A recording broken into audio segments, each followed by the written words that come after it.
নমস্কারম। আশা করি আপনারা সবাই ভালো আছেন। আর প্রথমে আমি সবার কাছে ক্ষমা প্রার্থী করছি, কারণ আমার ভিডিও দিতে অনেকটা লেট হয়ে যাচ্ছে, সেই জন্য। তো তার জন্য আমি সবার কাছে দুঃখিত, ভীষণই দুঃখিত আমি। তো আজকে আমি এই বইটারই আরেকটা স্টোরি আপনাদের সাথে শেয়ার করতে চলেছি। আশা করি আপনারা আমার আগের ভিডিওগুলো দেখেছেন। প্রথম থেকে আপনারা যদি না স্টোরিগুলো দেখেন তাহলে বুঝতে পারবেন না যে অ্যাকচুয়ালি বইটাতে কি হচ্ছে, কি বলতে চাইছে। তো আজকে এই বইটারই আমি আরেকটা স্টোরি আপনাদের সাথে শেয়ার করব। তো সাথে থাকবেন আপনারা, আশা করি আপনাদের ভালো লাগবে। স্টোরিটির নাম হলো birthday surprises and unspoken wishes. জন্মদিনের চমক এবং অব্যক্ত ইচ্ছা। দিনগুলো সপ্তাহে পরিণত হওয়ার সাথে সাথে অনলাইন ক্লাস, অ্যাসাইনমেন্ট এবং অন্তহীন গুগল মিটের একঘেয়েমি রুটিনে পরিণত হতে শুরু করলো। ভার্চুয়াল লার্নিং এক সময়ের অভিনব অভিজ্ঞতা জীবনের একটি নিয়মিত অংশ হয়ে ওঠে। সৌরভ, পাবনি এবং আমি আমাদের ডিজিটাল সমাবেশে সান্ত্বনা খুঁজে পাই।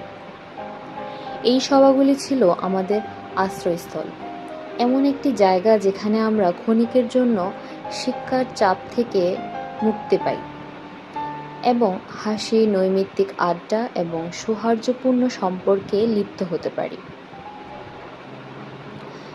এই রুটিনের মাঝে একটি আকর্ষণীয় উদ্ঘাটন প্রকাশিত হয়েছিল। সৌরভ অনলাইন প্রেমের অশান্ত জলে নেভিগেট করেছিল। তার অসংখ্য প্রচেষ্টা এবং একাধিক প্রস্তাব সত্ত্বেও সে এখনও কোনো মিল খুঁজে পায়নি। প্রেমের জন্য তার চলমান অনুসন্ধান প্রত্যক্ষ করা হৃদয় বিদারক এবং অদ্ভুতভাবে মজাদার ছিল। প্রত্যাখ্যানের প্রতিটি গল্প আমাদের দলের গতিশীলতায় ভাগ করা অভিজ্ঞতার একটি স্তর যোগ করেছিল। বিষণ্ণতার সাথে হাস্যরহস্যের ছোঁয়াও মিশ্রিত ছিল। তারপর ক্যালেন্ডারের পাতা উল্টে যেতেই অক্টোবর মাস তার ঝলমলে বাতাস এবং প্রাণবন্ত রং নিয়ে এগিয়ে এলো, আমার জন্মদিনের মাসের সূচনা করে। 13ই অক্টোবর রাত 11:55 নাগাদ আমি বিছানায় শুয়েছিলাম। আমার ফোনের রিলগুলো অজ্ঞানভাবে স্ক্রোল করছিলাম, যা ছিল রাতের স্বাভাবিক রীতি, যেটা বরাবরই সবাই করে থাকে। হঠাৎ আমার স্ক্রিনে একটি নোটিফিকেশন ভেসে উঠল। জলদি ইয়ে মিটিং জয়েন করো, পাভনি বলল। আমি উঠে বসলাম, সাথে সাথে উত্তেজনা এবং কৌতূহলের এক ঝলক অনুভব করলাম। এক সেকেন্ডও নষ্ট না করে আমি আমার ল্যাপটপটি ধরলাম এবং দ্রুত এটি খুললাম। আমার আঙুলগুলো প্রায় চাবি নিয়ে ঝাঁপিয়ে পড়েছিল তখন। ঘড়ির কাঁটা যখন মধ্যরাত বাজছিল তখন আমি গুগল মিটে যোগ দিলাম এবং পরিবেশটি ছিল বিদ্যুতের মতো। পাভনি এবং সৌরভ আমার জন্মদিন উদযাপনের জন্য একটি গুগল মিটের আয়োজন করেছিল। প্রায় 10 থেকে 12 জন সহপাঠী ইতিমধ্যেই সেখানে ছিল। তাদের মুখ একে একে স্ক্রিনে ভেসে উঠছিল। আমার একটি হৃদয়গ্রাহী ভিডিও দ্বারা প্রশংসা করা হয়েছে তখন। ভিডিওটি আমাদের একসাথে যাত্রার প্রমাণ ছিল। আমাদের ভাগ করা মুহূর্তগুলি ভেতরের রসিকতা এবং আমাদের সময়কে চিহ্নিত করে এমন অদ্ভুত ঘটনাগুলিকে ধারণ করে। অন্যরাও তাদের শুভেচ্ছা জানিয়েছিল, হেসে ঠাট্টা করে এবং ভার্চুয়াল রুমটিকে একটু উষ্ণ করে তুলেছিল। সমস্ত কোলাহল এবং বকবক সত্ত্বেও আমার চোখ অংশগ্রহণকারীদের তালিকার দিকে তাকিয়েছিল, একটি নির্দিষ্ট নাম আসার অপেক্ষায়।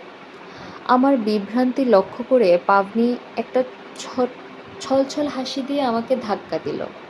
তুমি কি তার জন্য অপেক্ষা করছো, তাই না? আমি কাঁধ ঝাঁকিয়ে শান্তভাবে বোঝানোর চেষ্টা করলাম, হয়তো। সৌরভ হেসে বলল, তুমি কি চাও আমি অবন্তিকাকে ফোন করি? আমি উত্তর দেওয়ার আগেই পাভনি সেই সাহসী এবং সক্রিয় বন্ধু মধ্যস্থকারী হয়ে বলল, এটা নিয়ে তুমি ভেবো না। সে হাসির ইঙ্গিত দিয়ে বলল, যদি তুমি জিজ্ঞাসা করো সে হয়তো আর কখনো আসবে না। পাবনি দৃঢ় দৃষ্টিতে তার ফোন ধরল। চিন্তা করো না, আমি এটা সামলে নেব। সে তার ফোনের কন্ট্যাক্টগুলো স্ক্রোল করতে করতে ঘোষণা করলো, যদি কেউ তাকে বোঝাতে পারে সেটা হচ্ছে আমি। সে অবন্তিকার নাম্বারে ডায়াল করলো, আমার দিকে চোখ টিপে। দেখা যাক সে ফোন ধরে কিনা। সে ফিসফিস করে বলল। তখন আমি নিঃশ্বাস বন্ধ করে অপেক্ষা করছিলাম যে সে উদযাপনে যোগ দেবে কিনা। অবন্তিকা ফোন ধরার আগে মাত্র এক মুহূর্তে পাবনির ফোন বেজে উঠল। আমি তাকে খুব কাছ থেকে দেখলাম। অপর প্রান্তে অবন্তিকার কণ্ঠস্বর শুনতে পেলাম না, কিন্তু আমি দেখতে পেলাম পাবনির মাইকটি আনমিউট করা আছে। আরে অবন্তিকা, আজ তো দেবের জন্মদিন। সে স্ক্রিন জুড়ে প্রশস্ত হেসে বলল, আমরা উদযাপনের জন্য একটি গুগল মিট সেট করেছি। তুমি কি আমাদের সাথে যোগ দিতে চাও? আমি সেখানে বসে রইলাম, পাবনির মুখের দিকে চোখ রেখে। প্রতিটি ছোট ছোট প্রতিক্রিয়া পড়ার চেষ্টা করছিলাম আমি। অবন্তিকা কি বলছে তা আমি বুঝতে পারছিলাম না, কিন্তু আমি প্রতি সেকেন্ডে অপেক্ষা করছিলাম। আমার মন সম্ভাবনার সাথে দৌড়াচ্ছিল। আমি কখনো তার সাথে ঠিকমতো কথা বলিনি, এমনকি তার প্রোফাইল ছবির বাইরেও তাকে দেখতে পাইনি। তবু এক অদ্ভুত টান ছিল তার প্রতি আমার, আশার আলো যে সে হয়তো হ্যাঁ বলবে। পাবনি ফোন তখন কেটে দিল। আমার দিকে তাকিয়ে একটি দ্রুত এবং বিজয় হাসি হাসল। আমার হৃদয় তখন দৌড়াচ্ছিল। আমার হাতের তালু হঠাৎ একটু ঘামছিল, কারণ সে আসছিল। অবন্তিকা আসলে কলে যোগ দেবে বলেছে। আমি খুশির এক ঝলক অনুভব করলাম। আমার মুখে একটা অনিচ্ছাকৃত হাসি ছড়িয়ে পড়ল। আমার হৃদয় স্পন্দিত হলো।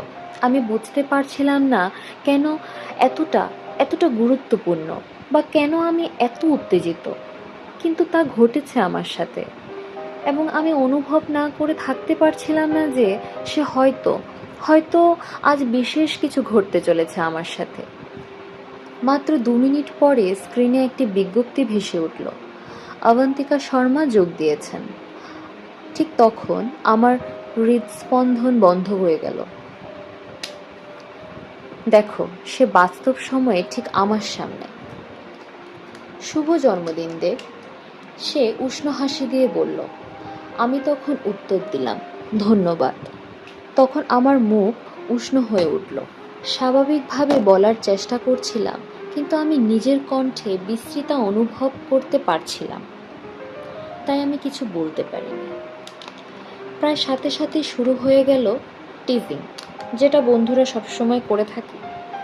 আকিঞ্চন হেসে বলল, আহ, দিন বান গেয়া আজ ভাইকা। বাকি সবাই হেসে উঠল, মজার মজার মন্তব্য করতে লাগলো, যা অবন্তিকার কাছে কোনো অর্থই রাখলো না। অবন্তিকা একটু অবাক হয়ে চারপাশে তাকালো, বুঝতে চেষ্টা করলো কি হচ্ছে। সে ভদ্রভাবে হাসল, কিন্তু এটা স্পষ্ট যে সে বুঝতে পারছে না কেন সবাই এত আনন্দিত, কেন সবাই তার আর আমার মাঝখানে ঘুরছে। পুরো ফোন কলটি জানতো, যা বা ভেবেছিল যে তার আমার তথাকথিত ক্রাশ সম্পর্কে জানে। হয়তো এটা একটা মোহ ছিল, কিন্তু যাই হোক না কেন, এটা আমার বন্ধুদের মধ্যে সবচেয়ে গোপন রহস্যে পরিণত হয়েছিল। ঘড়ির কাঁটা যখন রাত 1টার দিকে এলো, গুগল মিট সেশনটি কিছু মজার আড্ডার সাথে চলতে থাকলো। আমাদের সহপাঠীদের মধ্যে একজন চিরাগ একটি অ্যাকশনে যোগ দেয়। মনিকা ম্যামের স্বতন্ত্র সুরের অনুকরণ করে যখন আমরা তাকে ভালো রসিকতায় ভাজানোর ভান করছিলাম, তখন ঘরটি হাসিতে ভরে গেল, কারণ সবাই হালকা মুহূর্তগুলি উপভোগ করছিল। কিছুক্ষণ পরেই সবাই চলে যেতে শুরু করলো। সবাই আবারও আমাকে জন্মদিনের শুভেচ্ছা জানালো এবং তারপর ফোন কেটে দিল। অবন্তিকা তখনও সেখানে ছিল, কিন্তু আমি চোখের যোগাযোগ করার সাহস করতে পারছিলাম না। আমি নীরব স্ক্রিনের দিকে মনোনিবেশ করলাম। জন্মদিনের আনন্দ উপভোগ করতে করতে সবাই অবশেষে সাইন আপ করে দিল। রাতের উদযাপনের প্রতিধ্বনিতে আমাকে একা রেখে গেল। সভা শেষ হওয়ার পর আমি আমার ফোনটি তুলে বিছানায় গেলাম। আমি বিজ্ঞপ্তিগুলির দিকে তাকালাম।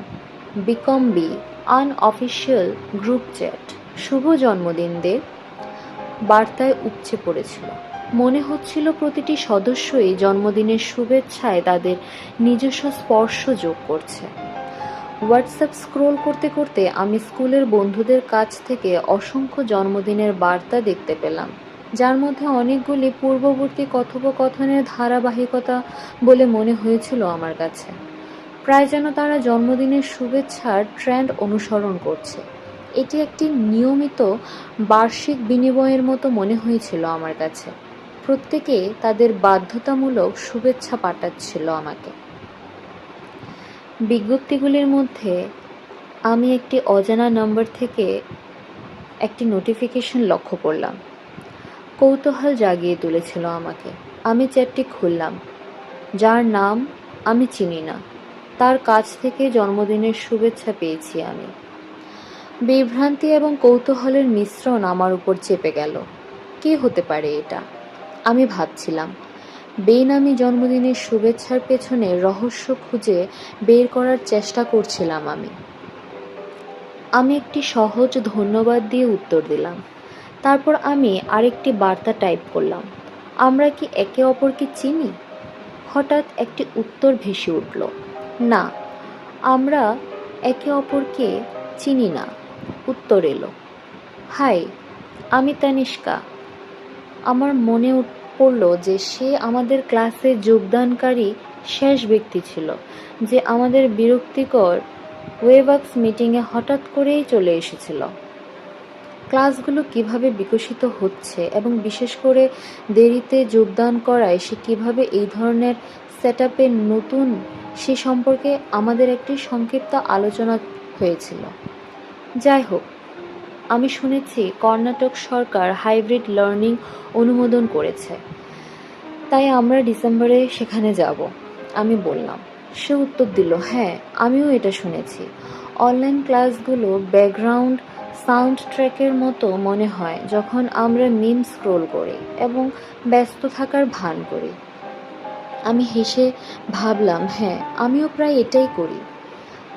আমি উত্তর দিলাম, হ্যাঁ, তুমি ঠিক বলেছ। কলেজের অ্যাসাইনমেন্ট সম্পর্কে আমাদের কথোপকথন সংক্ষিপ্তভাবে চলতে থাকে, কিন্তু শীঘ্রই আমরা শেষ করি। আমি বললাম, এখানেও একই কথা। তানিষ্কা বলল, তোমার সাথে কথা বলে সত্যিই ভালো লাগলো। চলো আমরা যোগাযোগ রাখি এবং একে অপরকে সাহায্য করি। আমরা বন্ধুত্বপূর্ণভাবে একে অপরকে বাই বললাম এবং হাত নাড়িয়ে ইমোজি দিয়ে কথোপকথন শেষ করলাম। হঠাৎ আমি লক্ষ্য করলাম যে সিগারেট প্রায় নিভে গেছে। শুধু আমার আঙুলের মধ্যে কিছু কুড়ির জমা রয়ে গেছে। এটি ছিল সেই প্রতিটি কথোপকথন যা আমাকে এমন এক ঝড়ের মধ্যে টেনে নিয়ে গিয়েছিল যা আমি কখনো আসতে দেখিনি। একটি ঝড় যা এখনো আমার ভেতরে বিরাজমান ছিল, আমাকে আলাদা করে ফেলেছিল। আমাকে কি ছিল বা কি হতে পারত তার মধ্যে কোথাও আটকে রেখেছিল। যদি সেই জন্মদিনের শুভেচ্ছা কখনো না আসতো, যদি আমি সেই বার্তাটি কখনো না খুলতাম, আমি নিজেকে বিড়বিড় করে বললাম যেন আমি অতীতকে পূর্বাবস্থায় ফিরিয়ে আনতে চাই। কিন্তু অনুশোচনা কখনো অতীতকে পরিবর্তন করে না, এটি কেবল বর্তমানকে সহ্য করা কঠিন করে তোলে। এবং সেই মুহূর্তে আমি যা চেয়েছিলাম তা হলো ভুলে যাওয়া, অনুভূতিহীন করা। কিন্তু আপনি কিভাবে এমন কিছু অনুভব করবেন যা কখনো এত গভীরভাবে অনুভব করে? আমি জানালা দিয়ে ম্লান দিনের আলোর দিকে তাকিয়ে রইলাম। সামনের রাতের টান অনুভব করছিলাম। পৃথিবীর কোলাহল অনেক দূরে মনে হচ্ছিল এবং আমি আবার আমার চিন্তাভাবনায় নিয়ে একা ছিলাম। হঠাৎ আমি আমার মুখ থেকে অতি পরিচিত ডিং শুনতে পেলাম। ফোন, মাইক্রোসফট আউটলুক নোটিফিকেশন, যা প্রতিটি এমবিএ শিক্ষার্থী ঘৃণা করে। সত্যি বলতে আসলে কে শব্দটি পছন্দ করে? বলুন তো? মনে হচ্ছে তারা এটি বিশেষভাবে তৈরি করেছে যাতে আমরা যে সামান্য শান্তির অবশিষ্টাংশ রেখেছি তা যেন ব্যাহত করতে পারি। মাথা ব্যথার মধ্যেও চোখ বুলিয়ে আমি ফোনটি তুলে নিলাম এবং একটি ইমেল দেখলাম যা দুপুর 2টায় ক্লাস ছাড়াই শিক্ষার্থীদের জন্য প্রি প্লেসমেন্ট টক নির্ধারিত হয়েছিল। দুর্দান্ত! আমার যা দরকার ছিল তা হলো একদল অতি উৎসাহী নিয়োগকারীদের সাথে একটি ঘরে বসার জন্য আমন্ত্রণ, যারা মাথা নাড়ছে যেন আমরা সবাই একসাথে আছি, আদর্শ প্রার্থী হওয়ার ভান করছে সবাই। ইমেলের সাথে সংযুক্ত ছিল এমন ছাত্রদের একটি তালিকা যারা এই আনন্দদায়ক ইভেন্টের জন্য নির্বাচিত হওয়ার জন্য যথেষ্ট ভাগ্যবান। দীর্ঘশ্বাস ফেলে আমি এক্সেল ফাইলে ক্লিক করলাম। আমি সার্চ বারে দেব টাইপ করলাম। একবার, আর চেক করার দরকার নেই। এই ক্যাম্পাসে আর কারো এই নামটি আমার সাথে শেয়ার করার সাহস নেই, এবং অবশ্যই সেখানে একটি উজ্জ্বল হলুদ রঙে হাইলাইট করা হয়েছিল যেন আমি কোনো ধরনের পুরস্কার জিতেছি। দুর্দান্ত! আমি হাহাকার করে উঠলাম। আমি যেতে চাই না, আমি ঘুমোতে চাই, কিন্তু না, আমার যেতেই হবে। তাদের আমাদের প্লেসমেন্টের আগে এই আলোচনার জন্য টেনে বের করতে হয়েছিল। আমাদেরকে পশ্চিমা ব্যবসায়িক রীতিনীতিকে পরিষ্কার পরিচ্ছন্ন মুখ নিয়ে ঘোরাফেরা করতে হয়েছিল। সত্যি বলতে, এটা কী নিয়ম করে দিয়েছে? এই কথাটা ভাবতেই আমার মনে বিড়বিড় করে উঠল। দাড়ি পুরুষদের অলংকার। 2 ঘন্টা বাকি আর। ভাই, আমি ভীষণ ক্ষুধার্ত। আজ আর একটা জিনিস সামলাতে পারছি না। প্যাডি স্যারের ক্লাসই যথেষ্ট শাস্তি। আমি বিছানায় শুয়ে পড়লাম।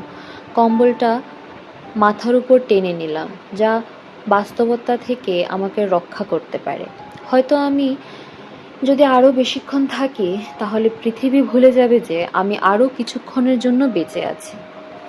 ভাই, আমি যতই কম্বলের নিচে নিজেকে লুকিয়ে রাখতে চাইছিলাম এবং ভান করতে চাইছিলাম যে এই দিনটির অস্তিত্ব নেই আমার কাছে, জরিমানার দেওয়ার চিন্তা অথবা আরও খারাপ প্লেসমেন্ট চক্র থেকে নিষিদ্ধ আমাকে স্থানান্তরিত করার জন্য যথেষ্ট ছিল।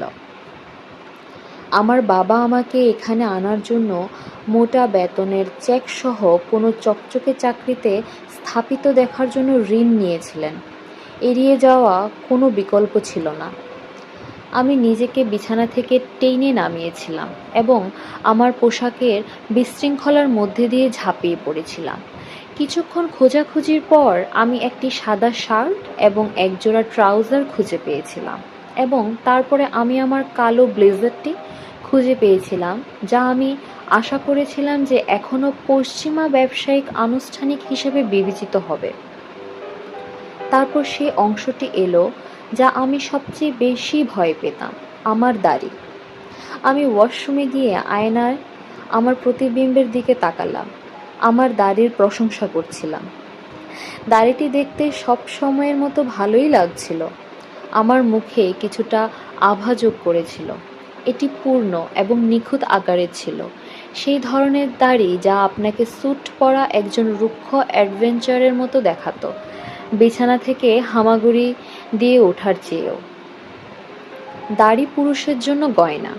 আমি আবার বিড়বিড় করে বললাম, নিজেকে বোঝানোর চেষ্টা করলাম যে আমি কেবল এটি কেটে ফেললেই এড়াতে পারি। কিন্তু না, ক্লিন শেভ করাই ছিল নিয়ম। দীর্ঘশ্বাস ফেলে আমি রেজারটি ধরলাম এবং কাজে গেলাম। প্রতিটি আঘাতের সাথেই আমার মর্যাদা কামিয়ে ফেললাম। হ্যাংওভার যথেষ্ট খারাপ ছিল। এখন আমাকেও খালি মুখে পৃথিবীর মুখোমুখি হতে হয়েছিল। আমার মুখটি অস্থিরভাবে মসৃণ এবং আমার চোখে এখনো হ্যাংওভার দেখা যাচ্ছে। আমি অডিটোরিয়ামের দিকে এগিয়ে গেলাম। সূর্য একটু বেশি উজ্জ্বল মনে হচ্ছিল আজ। পৃথিবী যেন একটু জোরেই ঘুরছিল আজ। আমি যখন সেখানে পৌঁছালাম তখন একটা লম্বা লাইন তৈরি হয়ে গেছে, যেন হল জুড়ে একটা নিউ আইফোন লঞ্চের জন্য একটা অন্তহীন লাইন তৈরি হয়েছে। আমি লাইনে দাঁড়িয়েছিলাম। যখনই কেউ হেসে ছিল বা খুব জোরে কথা বলছিল, তখনই আমার চোখ ঢাকতে চেষ্টা করছিলাম আমি। অবশেষে আমি পিছনের শেষ সিটটি ধরে ফেলতে সক্ষম হয়েছিলাম। আদর্শ নয়, তবে অন্তত সামনের সারির থেকে আমাকে উৎসাহের ভান করতে হতো না। মঞ্চে ২ জন ব্যক্তি উপস্থিত ছিলেন। মাইক নিয়ে এমনভাবে খেলছিলেন যেন তারা বোমা নিষ্ক্রিয় করার চেষ্টা করছেন। অবশেষে তারা কাজটি করেও ফেললেন এবং তাদের মধ্যে একজন উজ্জ্বল, অতি উৎসাহী হাসি দিয়ে ঝুঁকে পড়লেন। শুভ বিকাল ছাত্রছাত্রীরা। আমি চোখ ঘুরিয়ে নিঃশ্বাসের সাথে বিড়বিড় করে বললাম, শুভ সকাল আমার গাধা। স্পিকারের মধ্যে দিয়ে তাদের উল্লাসধ্বনি ভেসে আসছিল, যার ফলে আমার মাথা আরও জোরে কাঁপছিল। নাকের ধারে চশমা পরা প্রথম ব্যক্তিটি সুযোগ এবং ক্যারিয়ারের বৃদ্ধি নিয়ে একটি গান শুরু করলেন। আমি অনুভব করতে পারছিলাম প্রতিটি শব্দের সাথে আমার চোখের পাতা ভারী হয়ে উঠছে। ৮-৭ খোপা এবং সেই অবিরাম হাসি পড়া মহিলাটি বলতে লাগলেন, তাহলে গ্লোবেক্স কর্পোরেশনের জন্য প্রাক প্লেসমেন্ট আলোচনায় স্বাগত তোমাদের। আমরা ডিজিটাল রূপান্তরে বিশ্বব্যাপী নেতা। আমরা যা কিছু করি তাতে উদ্ভাবন এবং শ্রেষ্ঠত্ব অর্জনের জন্য প্রতিশ্রুতিবদ্ধ। ও দারুণ! এই তো আমরা ইতিমধ্যেই অনুভব করছি যে আসন্ন একঘেয়েমি আমার উপর চাপিয়ে দিচ্ছে। তিনি আরও বললেন, গ্লোবাক্স কর্পোরেশন বিশ্বব্যাপী শীর্ষ ৫০ জন কর্মচারীর মধ্যে একটি হিসাবে স্বীকৃত এবং এর একটি বৈচিত্র্যময় পোর্টফোলিও রয়েছে যা এআই এবং মেশিন লার্নিং থেকে শুরু করে অত্যাধুনিক ফিনটেক সমাধান পর্যন্ত বিস্তৃত। আমরা আমাদের প্রাণবন্ত কর্মসংস্কৃতি, কর্মী বৃদ্ধির প্রতি আমাদের প্রতিশ্রুতি এবং আমাদের উদ্ভাবনী চেতনার উপর গর্ব করি। তারপর তিনি আরও যোগ করলেন নেটওয়ার্কিংয়ের গুরুত্ব এবং কিভাবে আপনার সংযোগগুলি আপনার ক্যারিয়ারের গতিপথকে রূপ দিতে পারে।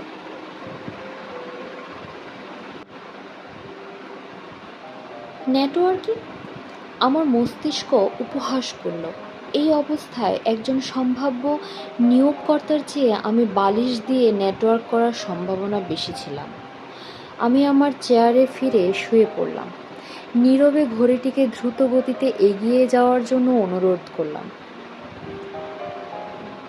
তারা তালিকাভুক্ত প্রতিটি বুলেট পয়েন্টের সাথে আমার মাথা কাঁপছিল।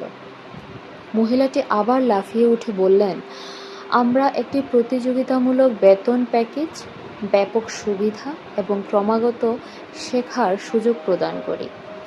গ্লোবেক্স কর্পোরেশনে আপনি কেবল একজন কর্মচারী নন, আপনি আমাদের উৎকর্ষের দিকে যাত্রার একজন মূল্যবান অংশীদার। ১ ঘন্টা বা তারও বেশি সময় পরে তিনি বললেন, এখন আমরা যে কোনো প্রশ্নের জন্য ফ্লোরটি উন্মুক্ত করতে চাই। দয়া করে কেউ কিছু জিজ্ঞাসা করবেন না। দয়া করে, আমি নীরবে অনুরোধ করলাম। আমার মাথার মৃদু ব্যথা আবার শুরু করেছে। আমি কেবল চেয়েছিলাম এটি শেষ হোক, যাতে আমি নিজেকে বিছানায় টেনে নিয়ে যেতে পারি এবং এই হ্যাংওভারকে ঘুমের মধ্যে ডুবিয়ে দিতে পারি। কিন্তু অবশ্যই ভিড়ের মধ্যে সর্বদা সেই অতিরিক্ত পরিশ্রমী একজন ব্যক্তি থাকেই। প্রায় তাৎক্ষণিকভাবে একটি হাত উপরে উঠে গেল। সামনের সারির একজন লোক, তার নাকে চশমা দেখে মনে হচ্ছিল যেন সে এই মুহূর্তটির জন্যই তার সারা জীবন অপেক্ষা করেছিল। হ্যাঁ তুমি, মহিলাটি হেসে তার দিকে ইঙ্গিত করলেন। প্রেজেন্টেশনের জন্য ধন্যবাদ।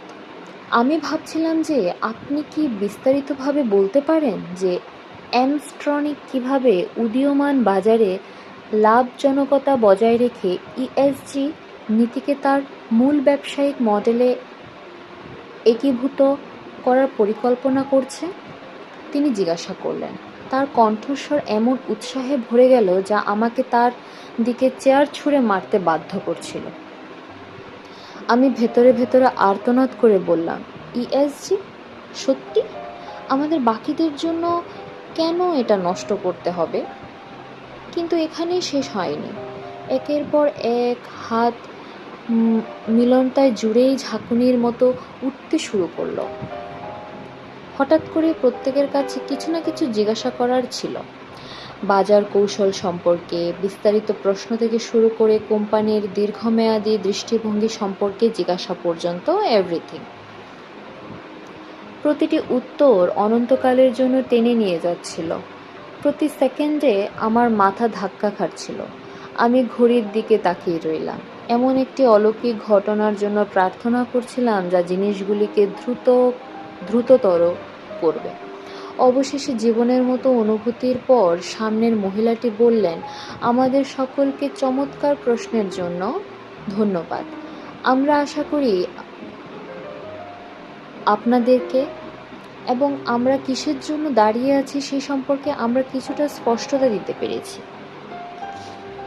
নিয়োগ প্রক্রিয়া চলাকালীন আমরা আপনাদের সাথে আরও যোগাযোগ করার জন্য উন্মুক্ত রইলাম। এরপর একদল ভদ্র করতালির শব্দ শোনা গেল, কিন্তু আমি ইতিমধ্যে আমার আসন থেকে অর্ধেক উঠে দরজার দিকে ছুটতে প্রস্তুত। আমার চারপাশের উত্তেজিত আড্ডা উপেক্ষা করে আমি ভিড়ের মধ্যে দিয়ে আমার পথ তৈরি করতে সক্ষম হয়েছি। আমি দৌড়ে আমার ঘরে ফিরে গেলাম। পোশাক পরিবর্তন করার ঝামেলা ছাড়াই আমি বিছানায় পড়ে গেলাম। পৃথিবী এখন একটু নরম অনুভব হচ্ছে, মাথা ব্যথা কিছুটা নিস্তেজ।